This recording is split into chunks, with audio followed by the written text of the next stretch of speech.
Hey everyone, welcome back. In today's video, I'm going to show you how to download and install qBittorrent on Windows in a very simple way. What you can do, you can simply open any of your favorite browser, then simply come over into the search option and simply search for qBittorrent download. Click on that. And after that, you can simply click on download. And if you scroll down a little bit, you can simply click on download qBittorrent. Click on this. And from here, you can simply click on download latest version and click on download.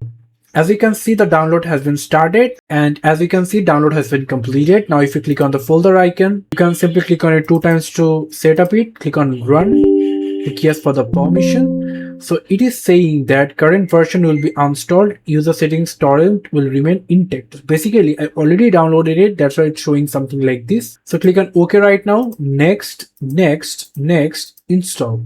You can see it's now installing automatically, and the installation is completed. Now if you click on this finish, you can see a qBittorrent is rightly opened in your computer. So yeah, this is how we can simply download and install qBittorrent in your computer. Thank you so much for watching. I hope to see you for another videos. Till then, goodbye.